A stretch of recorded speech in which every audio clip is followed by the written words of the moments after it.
ये प्रतिज्ञा करो कि जीवन में कभी भी अपने माता पिता के सामने ऊंची आवाज में बात नहीं करेंगे। अपनी मांग रखने का उनके सामने अधिकार है, लेकिन वह अधिकार किसी जबरदस्ती में ना बदल जाए, ऐसा ध्यान रखा जाए। एक प्रसंग आपको सुनाता हूं कि कितना बड़ा त्याग माता पिता अपने बच्चों के प्रति करते हैं।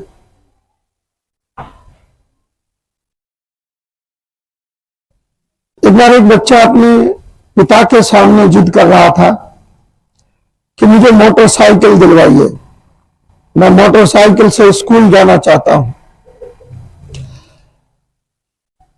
पिता ने बहुत समझाया कि अभी हमारा ऐसा स्थिति नहीं है कि हम आपको मोटरसाइकिल दिलवा सकें, जब कभी समय आएगा तो दिलवाएंगे।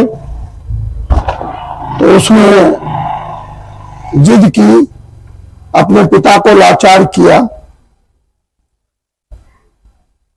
जब बात नहीं बनी तो वह गुस्से में घर से निकल गया। उसको यह भी होश नहीं रहा कि उसने क्या कपड़े पहने, किसके जूते पहने। गुस्से में घर से निकल गया। तो कुछ दूर निकलता जा रहा था तो रास्ते में उसको महसूस हुआ कि उसके पैरों में कुछ चुभ रहा है। उस बेटे ने देखा कि उसके पैरों में खून निकल रहा है। ध्यान से देखा तो वह जूते उसके नहीं थे, बल्कि उस क्राउड में, उस जल्दीबाजी में वह अपने पिता के जूते पहन आया था।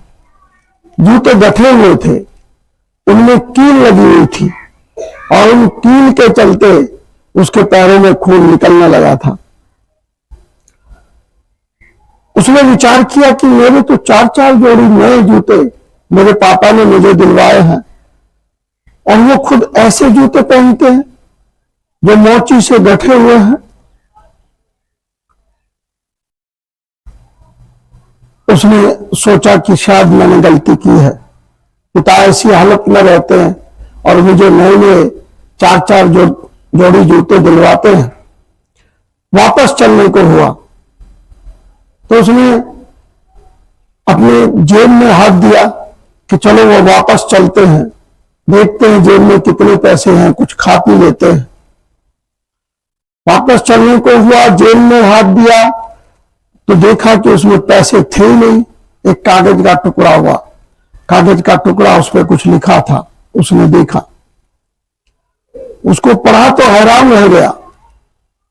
उसमें किसी कंपनी के लिए उसने लिखा था कि मेरे पास जो छोटी सी विक्की है इसे आप ले लीजिए और मेरा बेटा मोटरसाइकिल की जिद कर रहा है, इसलिए इसके बदले मुझे मोटरसाइकिल दे दीजिए।